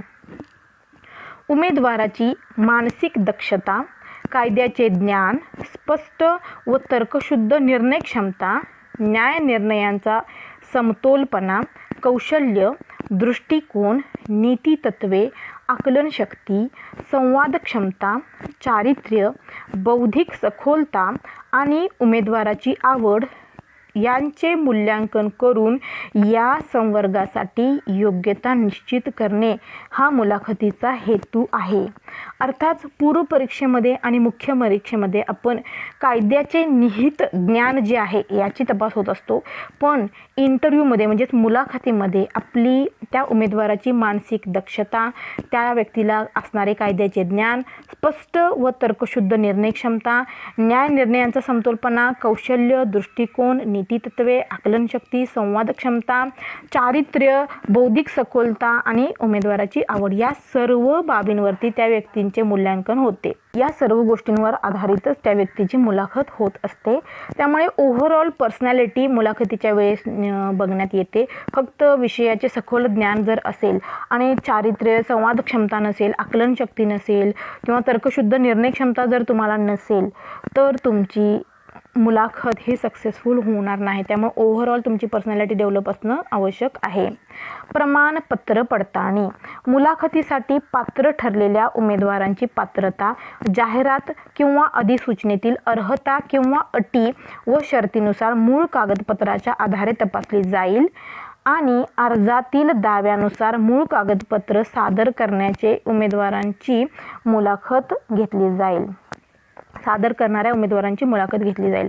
अर्थातच मुख्य परीक्षा झाल्यानंतरची जी स्टेज असते ती म्हणजे प्रमाणपत्र पडताळणी. मुलाखतीकरता आपल्याला उमेदवारांना एक अधिसूचना येत असते. ऑफिशियल वेबसाईटवरतीच ती अधिसूचना आपल्याला मिळते आणि त्या अधिसूचनेच्या अधीन राहून जाहिरात किंवा अधिसूचनेमध्ये जो आपण अर्ज भरलेला आहे त्या अर्जामध्ये ज्या अर्हता आणि अटी शर्तींचे पूर्तता करणारे आपले जे कागदपत्र आपण मेन्शन केलेले असतात त्या मूळ कागदपत्रांची चाळणी पहिल्यांदा केली जाते, तपासणी केली जाते आणि जर ते कागदपत्र सांगितल्या पद्धतीने आपण आपल्या प्रोफाईलमध्ये सांगितलेल्या सर्व माहितींच्या अधीन जर प्रॉपर असतील तरच त्या व्यक्तीची मुलाखत घेतली जाते, अन्यथा मुलाखत नाकारली जाते. विहित कागदपत्रे सादर करू न शकणाऱ्या उमेदवारांची उमेदवारी रद्द करण्यात येईल व त्याची मुलाखत घेतली जाणार नाही. तसेच त्याकरिता कोणतीही मुदतवाढ देण्यात येणार नाही. महाराष्ट्र पब्लिक सर्व्हिस कमिशनने प्रॉपरली येथे गाईडलाईन देण्यात आलेली आहे. जर तुमच्याकडे एक्सपिरियन्स सर्टिफिकेट किंवा जर क्वालिफिकेशन तुमची सनद नसेल, जर तुम्ही प्रॅक्टिसिंग लॉयर असाल तर तुम्हाला या एक्झामिनेशनमधून त्या लेवलला डिस्क्वालिफाईड करण्यात येते. त्यामुळे जो काही आपण अतिशर्ती पूर्ण करणारे मूळ कागदपत्र आपल्याकडे असतील ते आपण तिथे प्रोड्यूस करणं गरजेचं आहे. त्याची चाळणी झाल्यानंतर आपली मुलाखत घेण्यात येते अथवा आपण त्या स्टेजला डिस्क्वालिफाईड होतो. वरीलप्रमाणे लेखी परीक्षेच्या निकालाच्या आधारे मुलाखतीसाठी पात्र ठरणाऱ्या उमेदवारांच्या मुलाखती आयोगाच्या कार्यक्रमानुसार तसेच आयोगाने निश्चित केलेल्या ठिकाणी व विहित वेळेत घेण्यात येईल. आपण बघितलं होतं इंटरव्ह्यू शेड्यूल्ड, आपण आधीच्या व्हिडिओमध्ये पण बघितलेलं आहे. MPSCचं इंट्रोडक्शन या व्हिडिओमध्ये आपण मेन्शन केलेलं होतं की इंटरव्ह्यू शेड्यूल्ड काय असतो आणि त्याच्या संदर्भामध्ये एक अधिसूचना येते आणि त्या शेड्यूल्डनुसारच त्या उमेदवाराची मुलाखत त्या वेळेतच त्या दिवशीच घेण्यात येते निश्चित केलेल्या ठिकाणावरती. पात्रते संदर्भातील अथवा विहित सवलती संदर्भातील विहित नमुन्यातील मूळ प्रमाणपत्रे मुलाखतीच्या वेळी सादर न केल्यास मुलाखत घेण्याचे नकारले जाईल. ही एक बेसिक्स थिंग आहे. जर 100 पदांसाठी 300 कॅन्डिडेट तिथे गेले असतील तर त्याच्यातील 7 ते 8 कॅन्डिडेट दरवर्षी या ग्राउंडवरती डिस्क्वालिफाईड होतात की त्यांनी जे मूळ कागदपत्रे प्रोड्यूस केलेले आहेत ते प्रॉपर नाही आहेत किंवा ते टाईम एक्सटेंड करून मागत आहेत. तर या ग्राउंडवरती 7 ते 8 विद्यार्थी दरवर्षी त्या लेवलला डिस्क्वालिफाईड होत असतात. त्यामुळे डॉक्युमेंटेशन प्रॉपर असणं गरजेचं आहे. त्यांनी सांगितलेल्या नियमांची पूर्तता करून आपल्याला किती झेरॉक्स कॉपीज सेल्फ अटेस्टेड द्यावयाच्या आहेत या सर्व अधिसूचनांचे पालन आपण उमेदवारांना सर्वसाधारण सूचना या अंतर्गत आपल्याला देण्यात येतात. तर त्या सूचनांचे पालन करून आपण व्यवस्थित कागदपत्र घेऊन जाणं इंटरव्ह्यूच्या वेळेस गरजेचं आहे. अंतिम निकाल.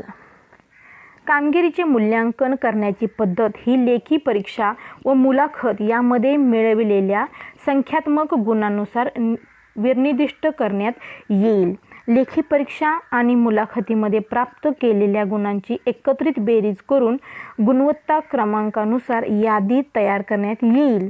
गुणवत्ता यादीमधील समान गुण धारण करणाऱ्या उमेदवारांना प्राधान्यक्रम दॅट इज रँकिंग उमेदवारांना सर्वसाधारण सूचनांमध्ये नमूद केलेल्या निकषानुसार किंवा कार्यनियमावलीतील तरतुदीनुसार ठरवण्यात येईल. अर्थातच मुख्य परीक्षेचे गुण शिवाय मुलाखतीचे गुण या दोन्ही गुणांची बेरीज केल्यानंतर जो काही कट ऑफ रेशो असेल तर तो कट ऑफ रेशो ठरवला जातो MPSC थ्रू आणि मगच त्या व्यक्तींना शिफारसीस पात्र ठरवले जाते, त्या व्यक्तींचीच शिफारस करण्यात येते.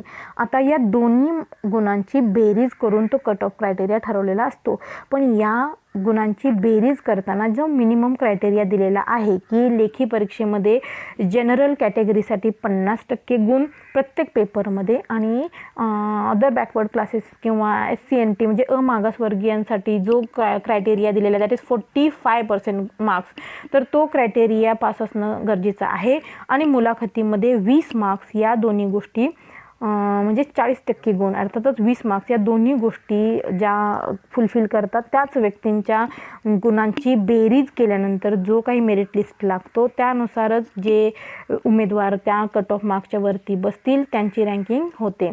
आता असेही काही उमेदवार असतात की तो कट ऑफ मार्क्स जर 132-133 असेल तर 133 कट ऑफ मार्क्सचे 10 ते 15 विद्यार्थी जर कॅन्डिडेट्स जर तिथे असतील तर त्या सर्वांची नियुक्ती केली जात नाही.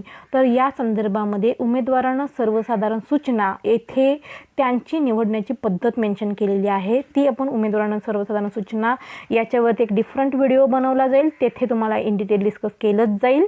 पण आता इतकंच मी माहिती देईल तुम्हाला की त्यांच्या सरनेमचं जे पहिलं अल्फाबेट आहे त्यांचं एज क्वालिफिकेशननुसार जी व्यक्ती सुपिरियर असेल तर त्या व्यक्तीची निवड तेथे करण्यात येते. नेक्स्ट आहे शिफारस. उमेदवारांना सर्वसाधारण सूचनांमध्ये नमूद केलेल्या कार्यपद्धतीनुसार उमेदवारांची शिफारस शासनाच्या संबंधित विभागाकडे पाठवण्यात येईल. मुलाखतीकरता उपस्थित उमेदवारांना मुलाखतीनंतर त्यांची नियुक्तीसाठी शासनाकडे शिफारस करण्यात आली आहे किंवा नाही ते प्रोफाईलद्वारे कळवण्यात येईल. शिफारस पात्र प्रत्येक उमेदवारास आयोगाकडील नोंदणीकृत क्रमांकावर SMS द्वारे कळवण्यात येईल. तसेच शिफारस झालेल्या उमेदवारांची नावे आयोगाच्या संकेतस्थळावर प्रसिद्ध करण्यात येईल. अर्थातच MPSCचं काम आहे की तुमची मुलाखत घ्यायची आणि मुलाखतीमध्ये मुख्य परीक्षा आणि मुलाखत यामध्ये एलिजिबल झालेल्या व्यक्तींची शिफारस शासनाच्या संबंधित विभागाकडे करणे इतकेच काम या महाराष्ट्र लोकसेवा आयोगाचे आहे. तर त्यानुसार संबंधित विभागाकडे तुमची शिफारस करण्यात येईल. तिथे तुमचे डॉक्युमेंट व्हेरिफिकेशन होऊन तुमची नियुक्ती करण्यात येते. तर शिवाय शिफारस केल्यासंदर्भामध्ये आपला जो MPSC महा ऑनलाईन या वेबसाईटवरती जो आपण प्रोफाईल बनवलेला आहे त्या प्रोफाईलमध्ये सुद्धा आपली शिफारस झाली आहे असं पर्टिक्युलरली मेन्शन करून येतं. शिवाय आपला जो नोंदणीकृत भ्रमणध्वनी क्रमांक आहे अर्थात मोबाईल नंबर जो आहे तर त्याच्यावरती सुद्धा आपल्याला SMS द्वारे असं कळवण्यात येतं की आपली शिफारस झालेली आहे. प्रतीक्षा यादी. अंतिम निकाल किंवा शिफारस यादी जाहीर झाल्याच्या दिनांकापासून 1 वर्ष किंवा पुढील परीक्षेच्या अंतिम निकालाच्या दिनांकापर्यंत यापैकी अगोदर जे घडेल तोपर्यंत प्रतीक्षा यादी कार्यान्वित राहील. अर्थातच येथे वेटिंग लिस्टसुद्धा लागू असते. जे कॅन्डिडेट वेटिंग लिस्टमध्ये ठेवण्यात आलेले आहेत ज्यांची फुल प्रूफ नियुक्ती झालेली नाही आहे असे कॅन्डिडेट्स वेटिंग लिस्टमध्ये असतात. तर ही वेटिंग लिस्ट कधीपर्यंत व्हॅलिड असेल तर जाहीर झालेल्या दिनांकापासून 1 वर्षापर्यंत किंवा पुढील परीक्षेच्या अंतिम निकालाच्या दिनांकापर्यंत म्हणजे जी पुढच्या वर्षी किंवा सपोज एखाद्या वर्षी जाहिरात निघालीच नाही तर त्याच्या नेक्स्ट इयरला जी काही अंतिम निकालाची जी तारीख असेल तर त्या तारखा या दोन्ही तारखांमधील जी अगोदर घडेल तर त्या तारखेपर्यंत ही वेटिंग लिस्ट कार्यान्वित राहील असं सांगण्यात आलेलं आहे. नेक्स्ट आहे खालीलपैकी कोणतीही व्यक्ती नियुक्तीसाठी पात्र ठरणार नाही. इथे डिस्क्वालिफिकेशन मेन्शन करण्यात आलेले आहे. न्यायिक सेवेतून किंवा शासनाच्या किंवा संविधानिक किंवा स्थानिक प्राधिकरणाच्या सेवेतून सक्तीने निवृत्त करण्यात आले असेल, काढून टाकण्यात आले असेल किंवा बडतर्फ करण्यात आले असेल किंवा न्यायिक सेवेतील किंवा शासनाच्या किंवा संविधानिक अथवा स्थानिक प्राधिकरणाच्या सेवेतील कोणत्याही पदाचा परिवीक्षा कालावधी पूर्ण केला नसेल किंवा अर्थातच अशा व्यक्ती डिस्क्वालिफाईड आहेत ज्या ऑलरेडी न्यायिक सेवेमध्ये होत्या आणि त्यांना तिथून काढून टाकण्यात आलं आहे किंवा एखाद्या व्यक्तीची नियुक्ती झाली होती आणि तिचा जो प्रोबेशन पिरियड आहे त्या प्रोबेशन पिरियडच्या आधीच त्या व्यक्तीने जर ते पद सोडलं असेल व्हॉलेंटरीली तर त्या व्यक्तीस परत या पदाकरता क्वालिफाईड ठरवलं जाणार नाही. ती व्यक्ती इथे डिस्क्वालिफाईड असेल, या परीक्षेत नियुक्ती केली जाणार नाही. पुढे नैतिक अधोगतीचा समावेश असणाऱ्या गुन्ह्यांच्या अपराधासाठी सिद्धपराधी ठरवण्यात आले असेल किंवा उच्च न्यायालय किंवा संघ लोकसेवा आयोग किंवा कोणत्याही राज्य लोकसेवा आयोगाने घेतलेल्या परीक्षेत बसण्यापासून कायमचे प्रतिरोधित केले असेल किंवा अपात्र ठरवले असेल अथवा ठरवण्यात आले असेल किंवा अर्थातच एखादा व्यक्ती जर सिद्धपराधी म्हणजेच कन्व्हिक्टेड असेल एखाद्या गुन्ह्यासाठी तर म्हणजे त्याच्यावरती गुन्हा सिद्ध झाला असेल तर किंवा उच्च न्यायालय किंवा संघ लोकसेवा आयोग किंवा इतर राज्यातील जे लोकसेवा आयोग आहेत UPSC किंवा राज्याचे प्रत्येक राज्याचे लोकसेवा आयोग जे आहेत तर यामध्ये तो परीक्षेस बसल्यानंतर त्याने असं काही कृत्य केलं असेल की तो ब्लॅक लिस्टेड झाला असेल तर त्या व्यक्तीसुद्धा या ठिकाणी डिस्क्वालिफाईड समजलं जातं. उमेदवाराकरिता सेवा भरती प्राधिकरणावर कोणत्याही मार्गाने प्रत्यक्ष किंवा अप्रत्यक्षरित्या प्रभाव टाकला असेल अर्थात उमेदवारीकरिता सेवा भरती प्राधिकरणावर म्हणजेच MPSCच्या कुठल्याही ऑफिसर्सला सेवा भरती करण्याकरिता कुठल्याही पद्धतीने प्रत्यक्ष किंवा अप्रत्यक्ष पद्धतीने प्रभाव टाकत असेल तर म्हणजेच लाचलुचपती करण्याचा प्रयत्न केला किंवा दबावाखाली ब्लॅकमेलिंग करून जर आपली नियुक्ती व्हावी याच्यासाठी प्रेशराईज करण्याचा प्रयत्न केला असेल तर अशाही व्यक्ती येथे डिस्क्वालिफाईड ठरवण्यात येतील. उमेदवार पुरुष असेल व त्याला एकापेक्षा जास्त हयात पत्नी असतील किंवा उमेदवार स्त्री असेल तर हयात पत्नी असलेल्या पुरुषाशी स्त्रीने विवाह केला असेल अर्थातच येथे एकापेक्षा अधिक लग्न करणाऱ्या व्यक्तीस पुरुषास डिस्क्वालिफाईड ठरवलं जातं किंवा अशा महिलेस जिने एका पुरुषाचं ऑलरेडी लग्न झालेलं आहे त्याच्यासोबत दुसरा विवाह करत असेल तर त्या महिलेसुद्धा डिस्क्वालिफाईड ठरवलं जाईल. 2 पेक्षा अधिक मुले असतील तर पॉप्युलेशन कंट्रोल या कन्सेप्ट अंडर ज्या व्यक्तीला 2 अपत्य असतील त्याच व्यक्ती यामध्ये क्वालिफाईड असतील. अर्थातच 2 पेक्षा अधिक असू नयेत, त्या व्यक्तीला मुले नसली तरी ती व्यक्ती क्वालिफाईड असू शकते पण 2 पेक्षा जास्त असून चालणार नाही. सेवा प्रवेशोत्तरी शर्ती नियुक्त झालेल्या व्यक्तीस खालील परीक्षा उत्तीर्ण होणे आवश्यक राहील. सेवा प्रवेशोत्तरी अर्थातच त्या व्यक्तीला सेवेमध्ये प्रवेश दिल्यानंतर खालील पद्धतीच्या परीक्षा उत्तीर्ण होणं आवश्यक आहे. फर्स्ट, जेथे प्रचलित नियमानुसार विभागीय अथवा व्यावसायिक परीक्षा विहित केली असेल अथवा आवश्यक असेल तेथे त्यासंबंधी केलेल्या नियमानुसार विभागीय अथवा व्यावसायिक परीक्षा म्हणजे अंडर ट्रेनिंग असताना काही परीक्षा पास कराव्या लागतात आणि त्या जर तशा परीक्षा मेन्शन केल्या असतील तर त्या परीक्षाही त्यांना उत्तीर्ण होणं गरजेचं आहे. हिंदी आणि मराठी भाषा परीक्षेसंबंधी केलेल्या नियमानुसार जर ती व्यक्ती अगोदर परीक्षा उत्तीर्ण झाली नसेल किंवा तिला उत्तीर्ण होण्यास सूट मिळाली नसेल तर ती परीक्षा अर्थातच नॉलेज ऑफ लँग्वेज हे खूप गरजेचं आहे. हिंदी किंवा मराठी भाषा यांच्या संदर्भामध्ये ज्या परीक्षा आधी झालेल्या असतात त्या परीक्षा जर झाल्या नसतील तर त्या व्यक्तीने नियुक्ती झाल्यानंतर त्या परीक्षा उत्तीर्ण करणं गरजेचं आहे. महाराष्ट्र शासनाच्या माहिती तंत्रज्ञान संचालनालयाने वेळोवेळी विहित केलेल्या संगणक हाताळणीबाबतचे प्रमाणपत्र परीक्षा, अर्थातच MSCIT ही जी परीक्षा आहे ती तुमच्याकडे सर्टिफिकेट असणं गरजेचं आहे. प्रस्तुत पदावर नियुक्तीसाठी शिफारस झालेल्या उमेदवारांना नियुक्तीच्या वेळी सदर पदावर 3 वर्ष कार्यरत राहणार आहे याबाबत 2 लाख रुपये इतक्या रकमेचे बंधपत्र लिहून देणे आवश्यक राहील. अर्थातच तुमचं ट्रेनिंग केलं जातं, फ्री ऑफ कॉस्टमध्ये ते ट्रेनिंग असतं, तुम्हाला पेमेंटही दिले जातात.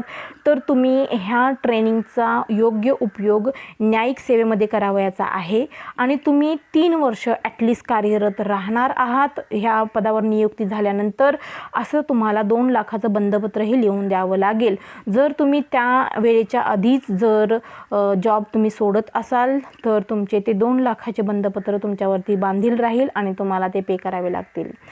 पुढे, प्रस्तुत पदावर नियुक्ती करण्यात आलेल्या व्यक्तीला कोणत्याही न्यायालयात किंवा त्या न्यायालयास दुय्यम असलेल्या न्यायालयात सेवेत असताना सेवा समाप्ती झाल्यापासून 2 वर्षापर्यंत वकिली व्यवसाय करण्यास प्रतिरोध करण्यात येईल आणि सेवा समाप्त झाल्यापासून अशा न्यायालयामध्ये 2 वर्षासाठी वकिली व्यवसाय करणार नाही असे लेखी हमीपत्र देणे आवश्यक आहे. अर्थातच जेव्हा judicial magistrate of first class म्हणून तुम्ही कार्यरत असता त्यावेळेस तुम्हाला वकिली व्यवसाय करता येणार नाही.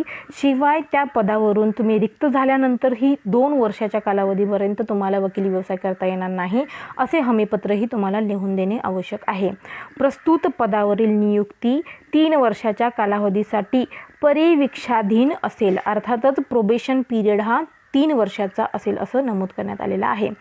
प्रस्तुत परीक्षा योजना उमेदवारांना परीक्षेचे स्वरूप समजवण्यास सुलभता व्हावी या हेतूने प्रसिद्ध करण्यात येत असून यामध्ये कोणत्याही तरतूद प्रस्तुत परीक्षेची जाहिरात अथवा अधिसूचना संबंधित शासन निर्णय व आयोगाच्या कार्यनियमावली यामधील तरतुदींशी विसंगत असल्यास प्रस्तुत परीक्षेची जाहिरात अथवा अधिसूचना संबंधित शासन निर्णय व आयोगाच्या कार्यनियमामधील तरतुदी ग्राह्य धरण्यात येईल. अर्थातच हे आहे एक स्कीम ऑफ एक्झामिनेशन. याच्या संदर्भात तुम्हाला फक्त एक्झामिनेशन काय असतं, त्याचं स्वरूप काय आहे या संदर्भात माहिती पुरवणारं एक डॉक्युमेंट त्यांनी दिलेलं आहे. यामध्ये प्रायोरिटी दिली जाईल ज्या काही अधिसूचना किंवा जाहिरात होईल, जाहिरातीमध्ये नमूद केलेल्या नियमांनाच, किंवा शासनाने नियमावली जर टाईम टू टाईम चेंजेस केल्या असतील तर त्या नियमांना प्राधान्य देण्यात येईल. या डॉक्युमेंटला प्राधान्य देण्यात येणार नाही असंही नमूद करण्यात आलेलं आहे. ही होती सर्वसाधारण तुम्हाला judicial magistrate of first class या एक्झामिनेशनची स्कीम जी आहे जी MPSCच्या ऑफिशियल वेबसाईटवरती पब्लिश करण्यात आलेली आहे याच्या संदर्भात डिटेल माहिती. आय होप की तुम्हाला याच्यातून judicial magistrate of first class he exam कशी असते, त्याचं स्वरूप काय आहे, काय सिलेबस असतो याच्या संदर्भामध्ये जनरल इन्फॉर्मेशन मिळालेली आहे. जाहिरातीमध्ये याच्या संदर्भामध्ये अधिक मायन्यूटमध्ये काही गोष्टी नमूद केलेल्या असतात. त्या आपण जाहिराती जेव्हा निघतील तेव्हा आपण त्याचे व्हिडिओ बनवणार आहोतच आणि तुमच्या प्रेफरन्ससाठी मी जे ऑलरेडी पब्लिश झालेली जाहिरात आहे तीही तुम्हाला मी सांगेल. टाईम टू टाईम याच्यामध्ये सुद्धा चेंजेस होतात तर त्याच्या संदर्भात आपण एक वेगळा व्हिडिओ बनवणार आहोत. व्हिडिओ शेवटपर्यंत बघितल्याबद्दल धन्यवाद. आय होप की तुम्हाला माहिती आवडलीच असेल. लाईक करायला विसरू नका आणि माझं चॅनल सबस्क्राईब करा. थँक्यू.